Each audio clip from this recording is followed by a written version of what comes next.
Right. So, have you ever applied to hundreds or thousand plus job applications online only to hear nothing? If that's you, you need a strategy, and that's why I have Steve Dalton on the show today. So, Steve is a author of Penguin Random House bestsellers, including the 2 Hour Job Search, The Job Closer, as well as the founder and CEO of corporate training firm Contact a Colleague, which helps employers retain, advance, and diversify their talent by teaching their people to proactively network better with one another. He's a chemical engineer from Case Western and an MBA from Duke. Prior to founding his own company, he worked as a strategic consultant with A.T. Kearney, along with a marketer with General Mills, and most recently, a career coach and program director at Duke's Business School for 17 years. So, welcome, Steve. And I'd like to thank Ryan Taylor of the UBC Sauder Business School for connecting us and kind of starting this ball and getting it in motion. It's great to be here. Thanks for having me.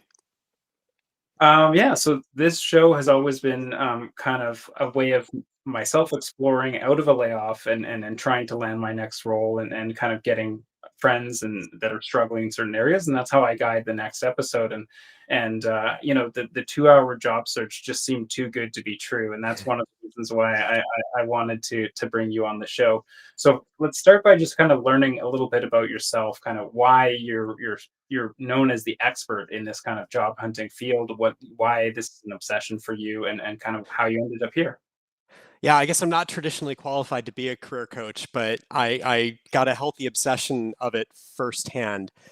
So I think my whole life I'd been striving to get a marketing job. So like my whole career was built around that. Like chemical engineering, I escaped that through strategy consulting so I could get my MBA, so I could get my dream job. And I got my dream job. And then I realized quickly that I hated my dream job. And then I realized quickly I had no idea how to find a job when interviews were not provided to me by a campus career center. And I'm a rule follower at heart. I actually went to the career center while I was at school, and I was still somehow unprepared. So that's really where my obsession began with job searching. I mean, it's a universal source of anxiety, the ability to provide for ourselves and our loved ones, pay off our debts. Yet, despite that universality, it's optional whether you learn it when you go through an educational program. And to me, that's just so far out of whack. So I decided to let's tackle that issue head on. And anything else I could do with my brain felt silly by comparison. So I returned to my alma mater, Duke's Business School, joined the Career Center, thought I'd just do it for a year or two, and just fell in love with the space. Ended up doing it for 17 years. That's amazing. And so how long did it actually take for you to say, well, I view things differently and I need to write a book? Because I think 17 years in, you've written two books already and moved on to start your own business. So how long was it for you to say my word needs to get out there? It felt like there was so much squishiness in what I was told and what I was in turn repeating back to others. It was all tips, and the tips aren't accountable. You can't replicate a tip. It's not accountable the way instructions are. And it wasn't until the '08 financial crisis where it really hit home that my students were losing their jobs, they were losing their visas to stay in the US and pay off their US debt in US currency rather than their home currency, which would take way, way longer. Um, and they were devastated, understandably. It was the start of the financial crisis, and I had students come in, and one in particular, she's like, "What do I do?" And I told her, let's get a list of targets together. Let's figure out where you have contacts." And she said, "Great. How do I come up with a list of targets? Where do I look for contacts?" And I realized she had the energy to follow instructions at that point, but not the energy to curate tips into some sort of usable format. And then I realized, it's not my job. Like, I'm the one getting paid to be in that room. I've done dozens or hundreds of job searches by that point. She's done up to a dozen and probably far less. So to me, I'm like, that's accountability. Like, if someone is willing to do exactly what you say, that's on you, the so-called expert, to give them something exact. Like, put your money where your mouth is. Give people a set of instructions or a recipe where if they replicate the recipe exactly, they can expect the same kind of results. So it took me a few years, and it took the '08 financial crisis to really inspire me to start bringing um, more specificity to the job search process and move away from the tips, which seem to predominate. I think once I had that aha, I figured somebody else surely must have come up with a set of instructions for this already, and nobody had. For whatever reason, we expect instructions in all realms of the rest of our life. GPS, driving from point A to point B, assembling IKEA furniture, but for whatever reason, career coaching was held to a different standard, and I didn't think that was fair. It's very interesting. I think career coaching has always been optional at universities or proactively driven, and the reality is that despite the olden days where you land a job and you work it for 20 years, now you're almost constantly trying to either get recover from a layoff or move to the next promotion and things like that. So it's almost a skill that you need to dedicate a significant portion of your personal training towards to be good at. I think the aptitude can be gained rather quickly. I just don't think people know that instructions for acquiring that proficiency exist. I think people are just so jaded on how helpful that advice can be. Put yourself out there, sell yourself. Like that hurts more than it seems to help. But the actual proficiency of turning strangers into advocates on demand, which at heart is what I teach, um, that can be picked up rather quickly if you're willing to try to follow a set of instructions exactly. So it's scary because we're not used to putting ourselves out there, but it's only hard because you've never been taught to do it. You can't really feel bad that you don't have that skill because you've never been trained to have that skill. So take away if anyone watching here is feeling embarrassed that they don't know how to find interviews, that's not your fault. Like online job postings are a black hole. We all kind of know that, but what's the alternative to them? A lot of us don't know. And it is actually turning strangers into advocates on demand, but it's a skill set you don't have yet. The good news, you can acquire it quickly.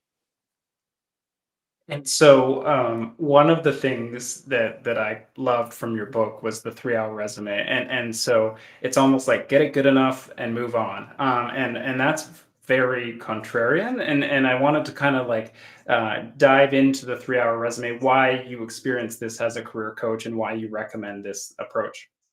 Credit where credit's due. My former supervisor Ed, he this was his rule of thumb. He said, assume your job search is going to take 100 hours. I don't want you spending any more than 3 of them on your resume. And that's just such a nice way of putting it in context. Despite how many strong feelings are aired on a very regular basis on the internet about the importance of doing X to your resume, there is literally no data that supports that will increase your odds of getting an interview. And I'm a chemical engineer, I'm a scientist by trade, so I like data. And there is no data. There is no data on how to beat an applicant tracking system or ATS system. There's no data that says copy and pasting all of the words in the job posting and putting in 1-point font on your resume is more likely to get you an interview. It's free for career coaches to say, here's something you should go do. I don't know that they appreciate that guidance, while being unproven, also takes time, energy, effort, focus. And those are all finite, limited quantities of abilities that we have. So because there's no data that shows that optimizing your resume for a particular job posting, for working in keywords, for trying to beat the ATS system, for having a certain format, there's no data that supports that can be beaten. Therefore, we want to minimize our investment, because every hour you spend on your resume is an hour you are not spending networking, building relationships with strangers once you learn how to do it. And that does actually move the needle in a predictable way. So the stats, the study that really influenced me, that kind of reinforced this. The Ladders back in the day did a study where they hooked hiring managers' eyes up to eye tracking software, and they looked at how long they would look at resumes. And they found on average they spent 6 seconds looking at a resume, which we've heard variations of that stat. That's not terribly surprising. What was surprising about this study was that 80% of their attention was on the following items.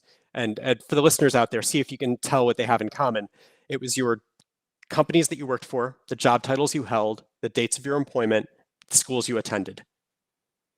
And what those things have in common is they can't be changed. They are objective pieces of fact. And that's not what my job seekers would stress about in their resume. They'd stress about the bullet points, like getting the right words, getting the profile statement perfect. But 80% of that 6 seconds, 4.8 out of 6 seconds was going towards things you can't change, leaving 1.2 seconds for all of the other stuff combined. So objectively perfect, subjectively good enough is what I tell my job seekers to strive for. The best you can do in 3 hours is probably good enough, but the longer you spend tinkering with it, the more likely you are to introduce an error, which is an objective error, like a typo or a formatting issue, and that can get you dinged. But there's no proof that further investment in your resume will increase the odds that you get selected to interview if your pedigree does not already make you a safe and easy to defend candidate.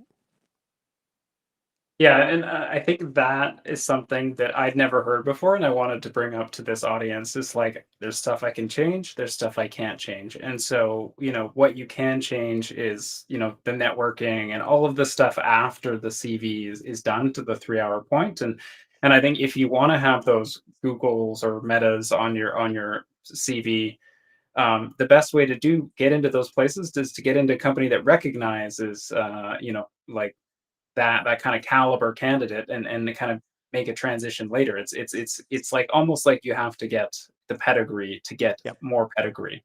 Yes, absolutely. It's a flywheel. But to me, the stat that really brings it home, Brown, Setron, and Topa did a study at the New York Fed, where they found that for every one person who was hired through an online job posting application, 12 were hired through internal referrals. So the chemical engineer in me bred for awkwardness. I don't love the people thing, but I can't overlook those odds. I want to go after the 12 out of 13 jobs rather than the 1 out of 13 jobs. But the 1 out of 13 jobs gives you a veil of security because it's all done in private through an online portal. And the 12 out of 13 means, because most of us don't have relevant networks for the next job that we want, like we've got to build it. It means putting yourself out there, but there is a way to do that that isn't uncomfortable, and that can be done by a novice. And you're going to learn stuff along the way in a way that the same amount of time spent applying online, you simply won't. Which is a great transition to kind of your lamp theory, and I'm someone that loves networking. I network all the time. I've never networked strategically, and in this down job market that we're in the tech sector right now, I've done probably hundreds of one-on-ones since I got laid off like 6 months ago, but they're not in depth in certain companies. And when I read your book and I learned about LAMP, I was like, wow, it makes a lot more sense to have four advocates inside Microsoft than one advocate amongst a bunch of different people, because your path to the right team and hiring manager is just closer. So yeah, I'd love it for you to kind of jump into LAMP, what it is, how you came up with it, and just give a general overview. So as a strategy consultant, you learn the 80-20 rule really, really thoroughly. Like you can't be perfect slowly, you've got to be good enough quickly. And what I saw was a lot of my job seekers when I was starting out as a career coach went into job searches already desperate. Like they needed companies to work out because they just didn't have that many options. If the five, I was working with international students, especially at the time. So if one of the 10 companies that was sponsoring didn't work out, they didn't know what they would do next. They just doubled down harder and harder on the same 10, not realizing or realizing that all their peers were doing the same exact thing, making it harder and harder to get traction at those companies, but completely ignoring anything else. So I the Bachelor was really big at the time, and I realized, like, gosh, you're coming into your job search acting as if you're one of the 25 contestants on the Bachelorette or Bachelor, when you should be acting like you are the Bachelor or the Bachelorette. If you go in needing companies to work out, you are artificially desperate. And once you ooze or emit desperation into your job search, companies don't want to have anything to do with you. I think they presume how you approach your job search is predictive of how you'll approach the job, which I think is fair. Like, are you strategic or do you just kind of flail and panic? They want people who are more thoughtful. So step one in any good job search, before you spend dozens of hours networking, let's spend 1 hour making sure that we're networking with the right organizations and the right people within those organizations. And that's what the LAMP list is designed to do. 80-20 rule: in just 70 minutes of due diligence, we can figure out which companies give us the most promising prospects of positive results from efforts. So the way that we do that is we brainstorm a large list of target employers. That's the L in the LAMP list, the list of employers. And then we find 3 pieces of data which are easy to find and predictive of success. So they're not perfect data, but they're good enough data quickly. And A is for alumni or advocacy. So is this company familiar with your brand that you're bringing to the table? And are they willing to pay enough to attract it into their organization? So do they have someone like you, an alum of your organization, already in their organization? That's a 10-minute piece of data that you can get for all 40 employers. 40 is the minimum for an effective LAMP list. That first column takes 10 minutes that takes 40 minutes of brainstorming to come up with 40 employers. AI makes this super easy now. A, it takes 10 minutes. M is your own motivation, because the response rate on your outreach emails to do networking is about 20% post-COVID. So we need to start with organizations that are very motivating. And a concept called arbitrary coherence makes this very easy. Just gut feeling, 5 minutes is all it takes. Rank them. How excited are you to reach out to this company, knowing that the first couple of people may ignore you? And then posting, that's a proxy for urgency. So if they are advertising a relevant job right now, that's a more time-sensitive employer to reach out to than one that's not doing it, because you know they're hearing from people just like you. So if you want to get an interview, you need to get an advocate there quickly. So it's just a really quick 80-20 survey of the marketplace to make you the bachelor or the bachelorette in your own search, rather than one of 25 contestants over and over, which is what you're doing when you're applying online, except it's more like 1 out of 1,000 contestants over and over again. Yeah, and what I really liked about the lamp list is that I've been doing many shotgun approaches, as many job hunters are taking, and when you go to round 3 or 4 with a company and then you fail, you've done so much work to research the industry and the company and the sector. And then if you have 3 others on your lamp list right around them, and you've got the network developed and all that kind of stuff, it is quite easy to move into the next one and have momentum already. Whereas if you're talking to a logistics company and an e-commerce company and some consumer goods company, you don't really get a lot of like boost off of your failed attempts. And so the lamp list has, so many knock-on effects too in the Mhm. job search process. One of my favorite questions to ask candidates when I was interviewing back in the day is, where else are you looking? Because it lets me know, are they being strategic, or are they just cherry picking big names? Are they bouncing between sectors? I want to work with people who are focused in what they're looking for, rather than just choosing from what seems like it's available. So the lamp list, the net result of that 70 minutes of effort is a top 6 that you'll initiate outreach to simultaneously, to ensure that you stay the bachelor in your search, or the bachelorette. So if one company's rude to you, or you don't like the way that it's going, that's easy. You just go to company number 7, cross that one off your list, and promote number 7 into the top 6. So it helps you see that you're not the fungible, you're not the commodity in this. The companies are. There's only one of you. There are millions of them. But which ones do you want to talk to first? And absolutely, you should have some commonalities. What do you learn about in your spare time? I'd love to find a way to get you paid for that. And that's the kind of companies that I love seeing in people's top 6. So you mentioned kind of generative AI and AI.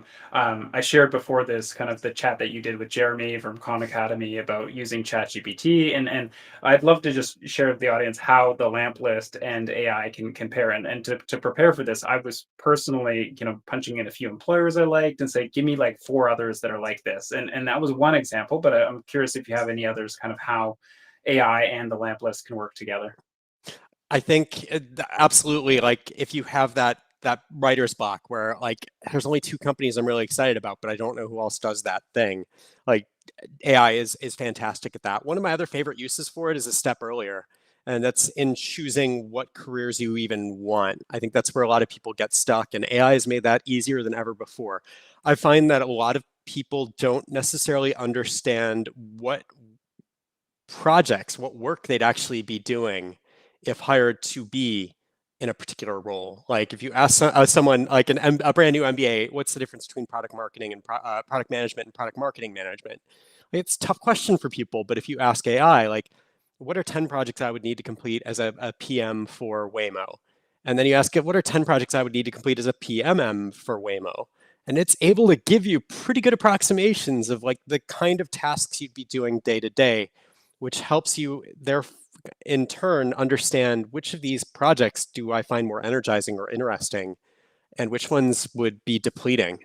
So it really helps you figure out what functions do you even want to be pursuing in the first place, which is a step that I think people kind of just assume there's only X number of options and they don't necessarily understand them all that well. AI makes it so much easier. That information before AI was really hard to get at. You would have to look in many different sources. And if you ask somebody who worked as one of those jobs at a company presentation, what's their day look like? They would make a joke and say, I do email for a living. Haha. And you never actually get the information about what it's like to be a PMM versus a PM. So I love that AI makes that so much more accessible, really levels the playing field.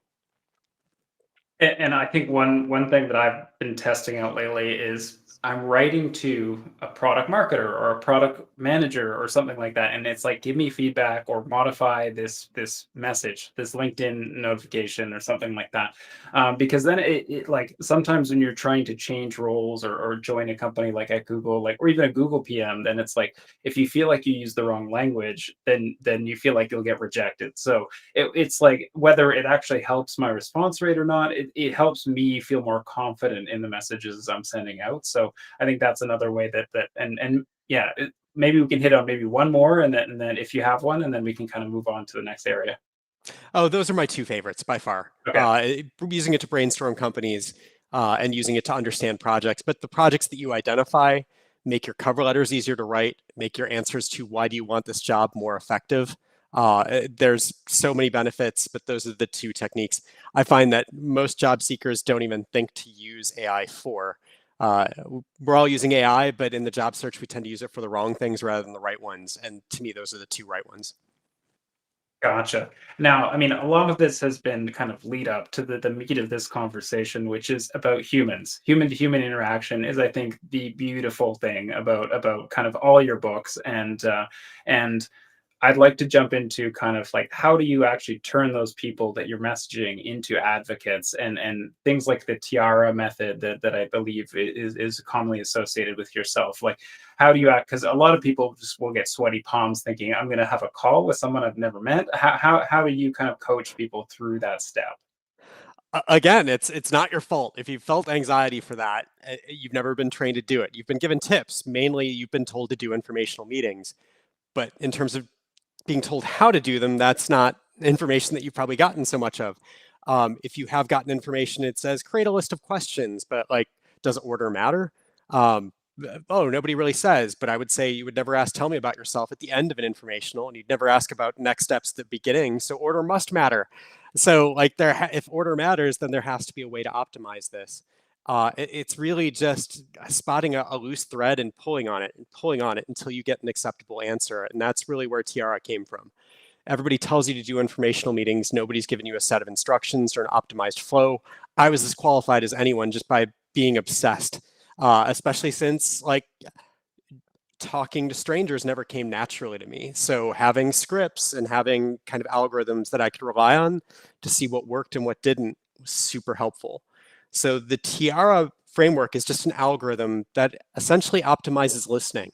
We're all required to take a speech class, but we're never required to take a listening class, which again, just like job search not being required content in an academic program, listening that's not either just baffles me because we do a lot more of it or should do a lot more of it than talking or speechifying. So I find a lot of mental energy is taken up thinking of what you're going to say next. And by giving people a questioning algorithm that's thoughtfully designed, that takes a lot of the pressure off thinking what you're going to say next and allows you to have more energy to focus on asking good follow-up questions and making sure the other person feels heard. So the way the TIARA framework works is it recognizes that we are trying to turn a total stranger into an advocate in the course of a single 30-minute conversation. How best can we do that? Through lots of trial and error, I've identified the best. We're trying to take them on a journey where they'd feel comfortable advocating for us. I think we use small talk as a way to turn a stranger into an acquaintance, have some commonality. But if we try to take them from acquaintance to mentor, it's a bridge too far. So there has to be this middle stopping point. And I would argue that framing them as an expert in their field, which they absolutely are, is that midway point. Let's ask them how they got so good at their job before to prime creativity. So they're thinking, like, nobody wants to give you a bad answer to why are you so good at your job? And you might be the first person who's asked them questions along those lines in the last 5 years, since COVID, really, when we're all kind of feeling overburdened and underappreciated. Um, so frame them as an expert in their field. That will get them thinking creatively, so that when you do ask them for advice or more mentor-focused questions, they're going to give you higher quality answers, which make them feel more obligated or to help you, or a greater desire, because they really thought, like, oh, this is how I would beat the hiring system that I know now at my current organization. Here's what I'd recommend you do next. If I were in your position, this is what I'd do. Like, that's the sweet spot. No one likes to think they give it bad advice. So by warming them up so that they give you better quality advice that you will then follow and report back the results of, that is simply the best way to turn a stranger into an advocate over a 30-minute conversation. And TIARA is just basically the 5 categories of question. You'll ask one question each, ask at least one follow-up question to each answer they give you, and follow up very rigorously to maximize the chance you turn a stranger into an advocate in a 30-minute conversation. Gotcha. It's interesting because yeah, I've learned some of the stuff that I read in your book, like, but it took like 15 years. So Mhm. I'm so glad that you've put it together and made a method for people to do this kind of stuff. And yeah, highly recommend. And for anyone listening, I'd say your homework is to kind of find some of these things like Tiara, on Steve's sites and resources, and just test them out. I think that, like, this is my plan for my next, like, outreach, is to pull up. I think I found one from the University of Nebraska, because Steve works a lot with universities. So if you punch in as some of these keywords that you're hearing on the topic, there's universities all over North America that have pulled Steve's stuff and made easy to use frameworks around them. Absolutely. I call my approaches recipes because that's what they are. They work for most people most of the time if you follow them exactly. And once you follow them exactly, you can modify them to try to make them work better for you. At least then you'll have a baseline to compare it to. How does this compare to the original recipe? But these aren't meant to be the cosmically perfect answer. They're meant to be one exact solution that anybody can follow with minimal time, effort, and training. So that people can get started on these critical life tasks. And I think that one thing that we was come up on a few past episode is the student card. And I don't know if you use the same terminology, but I always tell people that are in an academic institution, say that you're a student, because it removes people's guards. They know you're not trying to sell them anything, and these informational interviews are a lot easier. And if even if you're not a student, you can say, "Hey, I'm looking to change careers," or use like kind of dampening words that allow them to be like, "Oh, they're not coming to sell me something." That actually, I've gotten feedback from my Canadian clients about, like, the success of kind of dampening your language. I think I want to make clear that even if you are an experienced professional, you can still send these messages. The way you send the message dramatically impacts the success of your outreach, though. I think the more experienced you get in your career, the more pressure you feel to show others what you know, but success in recruiting the advocacy of strangers relies more on getting them to share what they know.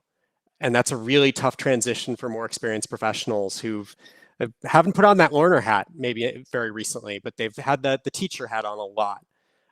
So getting them to switch gears it can be a huge challenge. I find this process more difficult for experienced professionals, even though it's the only way to overcome perceptions of like ageist uh, uh, misconceptions about their abilities. So absolutely play the student card if you have that going for you. But if you're not a student, that doesn't disqualify you.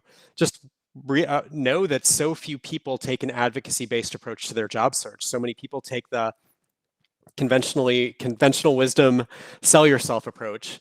Uh, but to be successful in a modern job search, you need to get advocates within your target organizations, and sell yourself is not the way to do it. Asking smart people how they got so good at their jobs and what they would do if they were in your position, that's a much more reliable, effective, and authentic way to go about it. And I took this approach maybe a decade ago when I was evaluating going and doing an MBA internationally, and interviewed a bunch of MBAs and said, "What do I have to do to get what I want?" And the reality was that I didn't need to do those programs to do that, and didn't need to get the debt and all that kind of stuff. And so they were super happy that I picked my own path because of their guidance. And so that's a way of like creating that positive feedback loop that you say, "Oh, because of your information, I made a decision." Yeah, people love having their advice followed and hearing back that they helped others. Like, so that people often are told, again, conventional wisdom that I hate, like send articles to people who you network with to let them know that you're smart in your space. And that, to me, that's a lot like telling a potential mentor, you need to get smarter at your job and you probably don't have enough work to do. So here's an article I'm forcing on you. Um, the better thing to do, which people don't take as seriously, it doesn't seem to be as strong conventional wisdom, is if they give you advice, follow that advice and then report back the benefits of following that advice. Like, be specific about how you benefited from that advice, because that makes the mentor feel good. It makes them feel smart, and they will associate feeling smart with talking to you, and which makes them more likely to want to talk to you again. But it's just, for whatever reason, we're just very, very caught up in that sell yourself, uh, push yourself onto people's radars, when in reality just asking them about themselves is a better way to do it. Mhm. And I think that like just from a job hunter's perspective, as someone that networks, referrals used to be a golden ticket. You almost always got a recruiter screen out of a referral. Now, with the competitive job market, and everyone actually is starting to follow this narrative that you're bringing up, referrals are becoming a much longer list inside those companies. And I think that's why it's increasingly important to get as close to the hiring manager as you can in your networking. And you want to be on that referral list, but with the best referral possible. So it is getting increasingly competitive, even in this kind of market. I would gently push back here. I think there's a common, I think job seekers commonly use referrals to cover two very different categories of referrals. I think so many job seekers want to work for big FANG companies.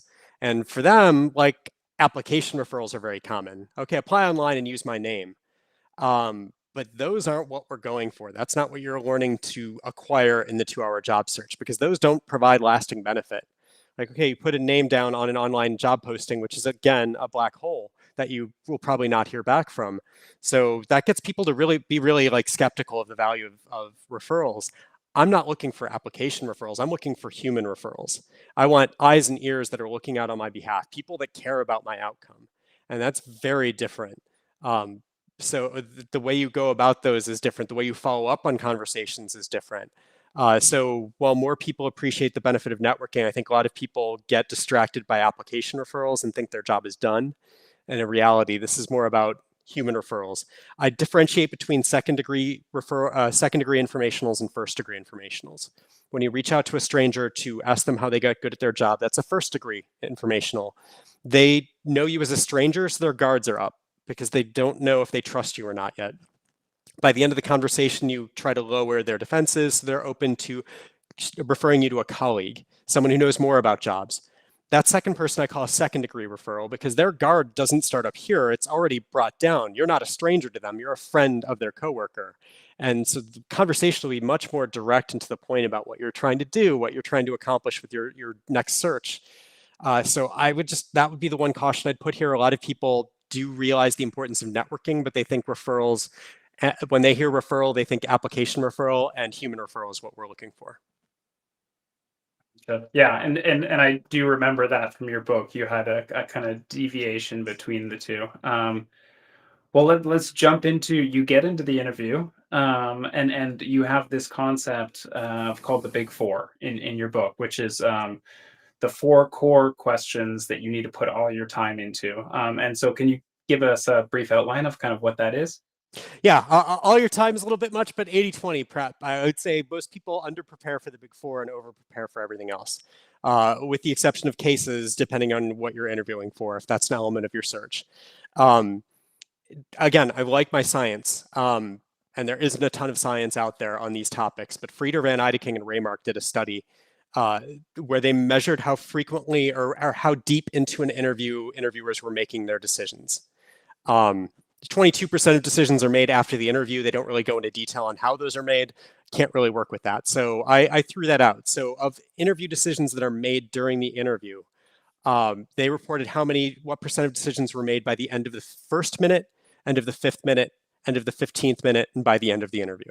So if you take out the 22% that are done after the interview, it turns out that thankfully, if you ask yourself how many decisions are made after the first minute, thankfully only 6% of decisions made during the interview are made after the first minute. So first impression, handshake, like everybody's all obsessed about handshakes.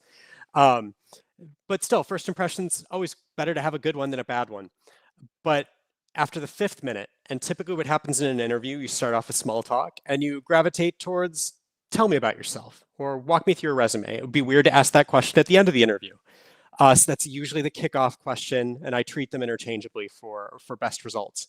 And they found that 38% of decisions made during the interview were made by the fifth minute. So tell me about yourself or walk me through your resume. That's the only one they have time for. Usually those are followed up with what I call the whys.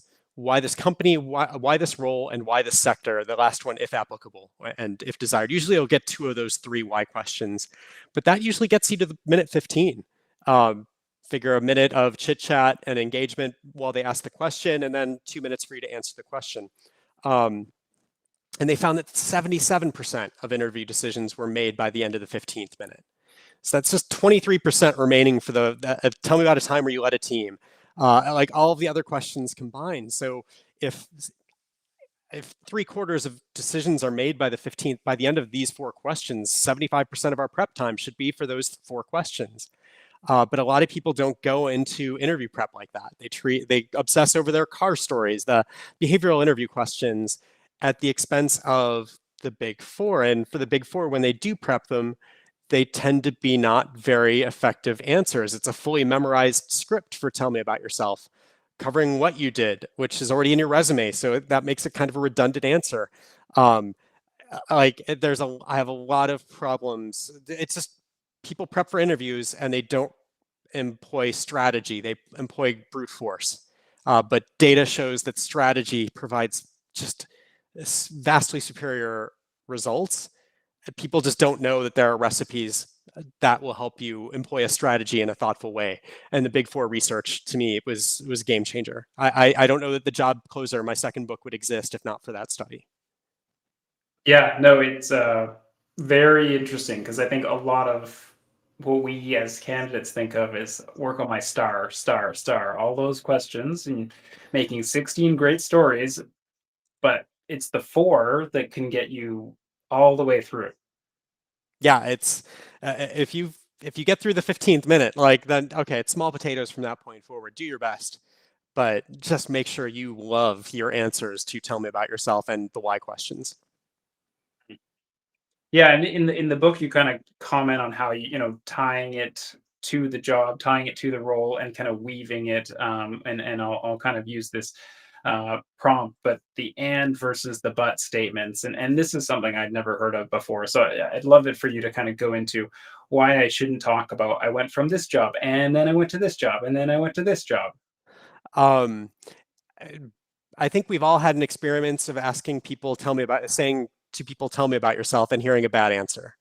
And when I ask my audiences, I do a lot of workshops on the topic. Like people say, oh, they go on too long. Oh, there's no structure to their answer. It's just not very interesting. We all know people who've answered this question badly, but we never stop and give them feedback.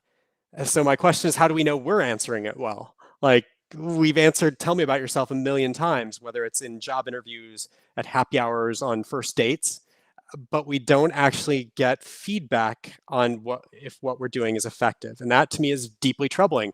It is the most undervalued question. Like it's the question we get asked most times in our life, hundreds of times probably.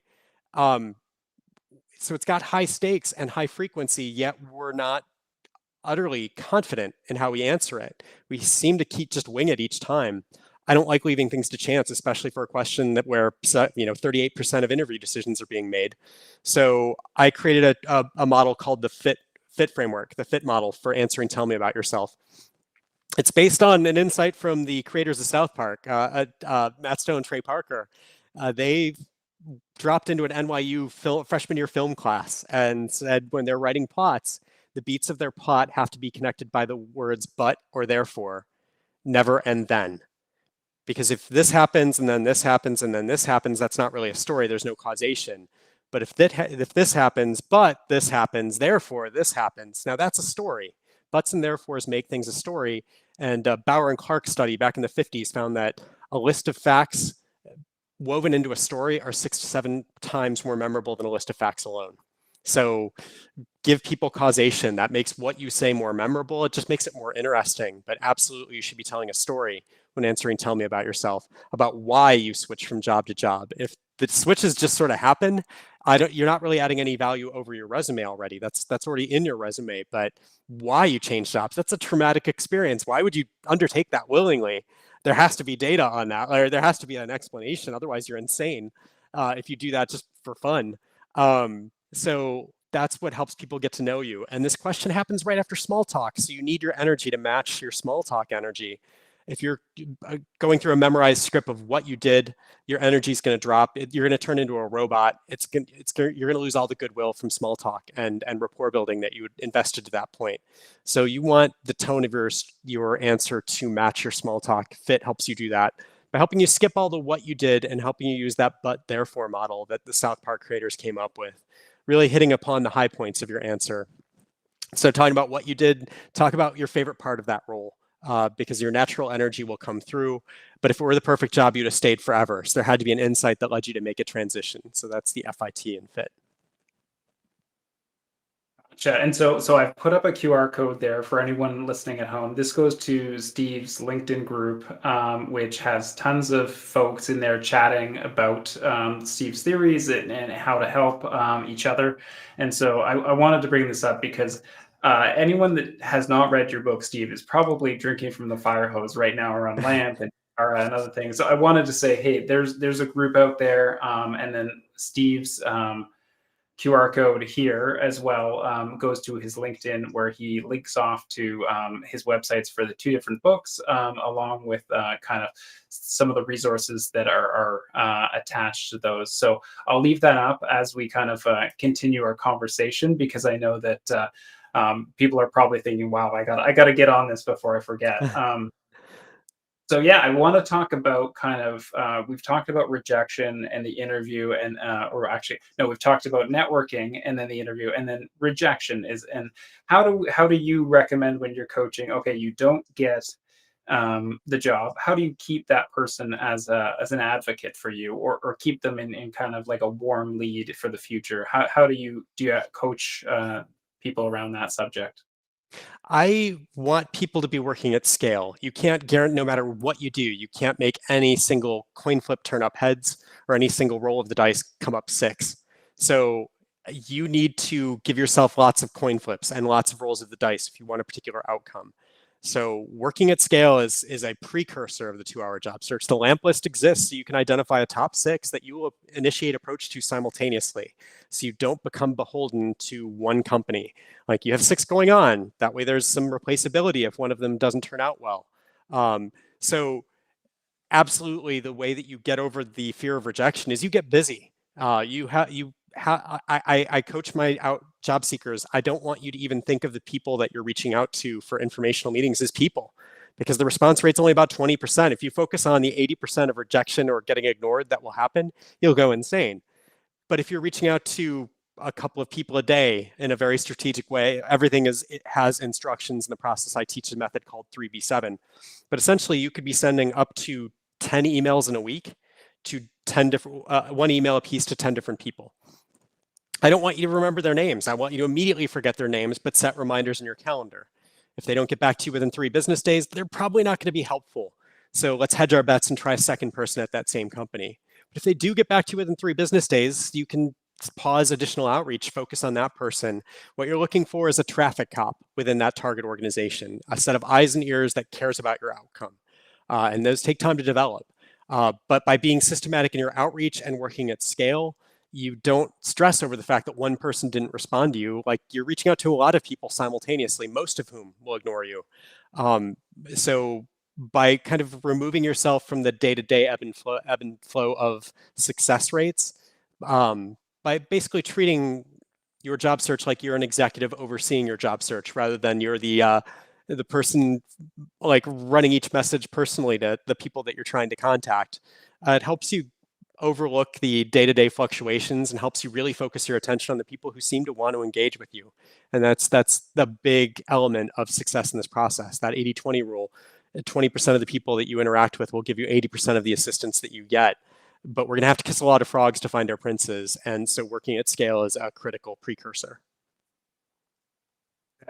And as someone that started their career in business development and then went into product, I reading your book, I'm like, wow, this is a total sales and business development book. You are the product you're selling, and there's a lot of strategies in there using things like follow up, then, which is a product to kind of remind yourself. I was like, wow, this is like so good for tech people, that developers and designers that are just not used to selling, and it's almost like a sales strategy, and the product is yourself. The lamp list can be adapted to be a very quick and dirty sales document, like motivation. How big is the opportunity size? You know, how urgent is it based on how much money the target employers that you're reaching out to have?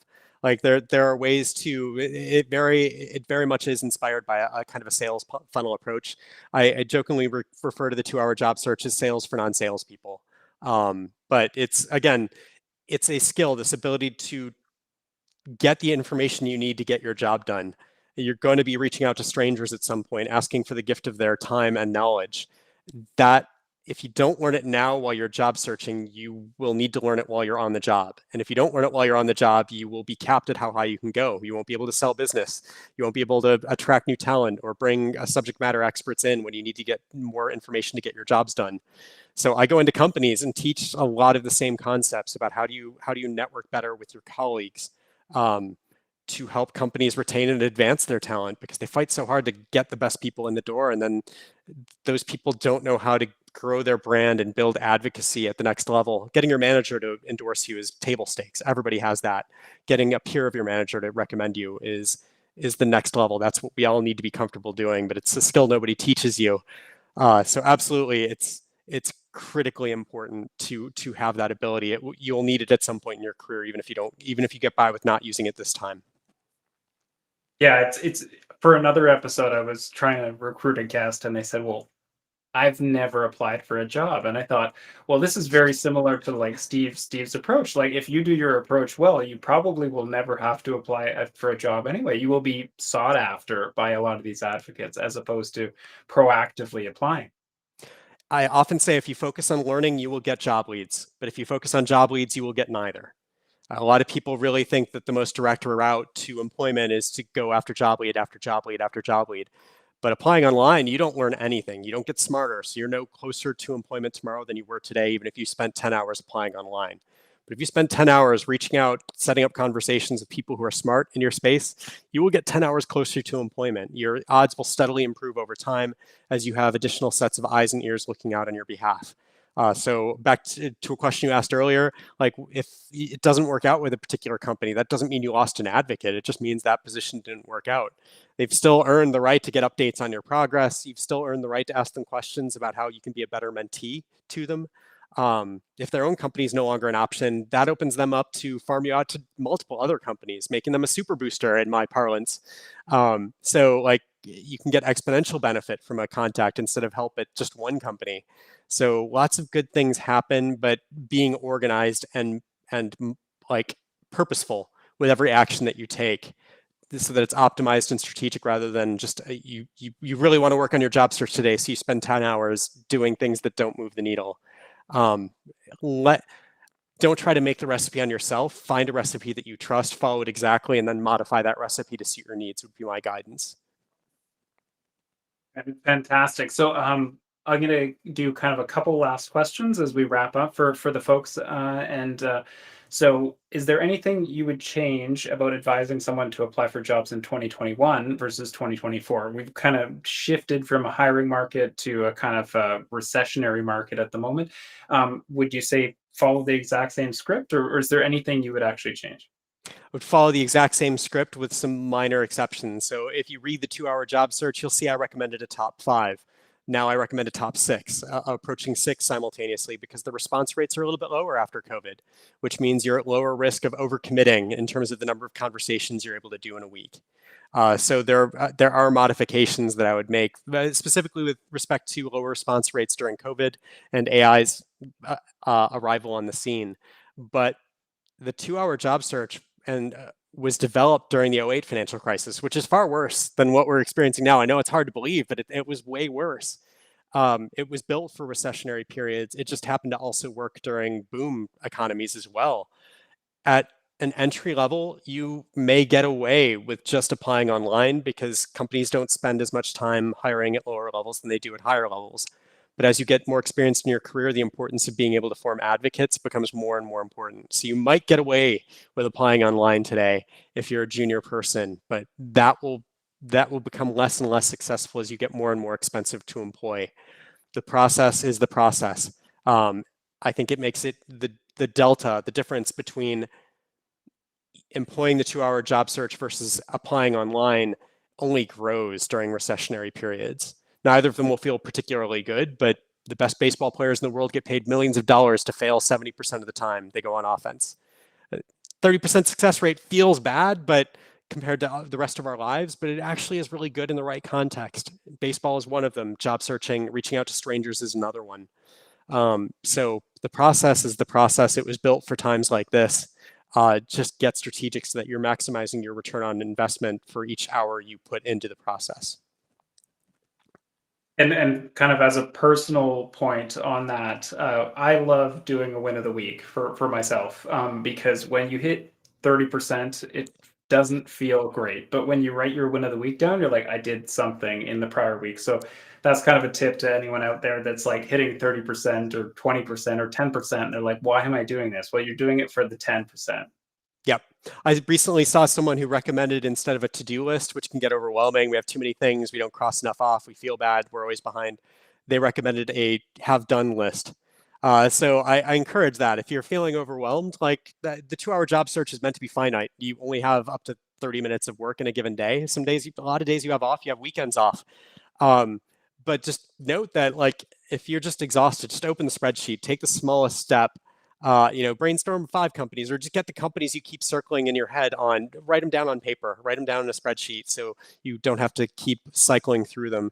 But a little bit goes a long way. I think it's just easy to stay in our own heads and flail and panic and then act a lot when we want to just, I call it the defensive job search. I find job seekers who are not trained to be successful tend to manage the wrong metrics. They tend to measure their efforts by metrics that do not correlate with success. The most common metrics that they use tend to be hours spent job searching and number of applications submitted, but neither of those correlate with success. We're still, your parents or your support network will reinforce those bad metrics because that was how it worked back in their day.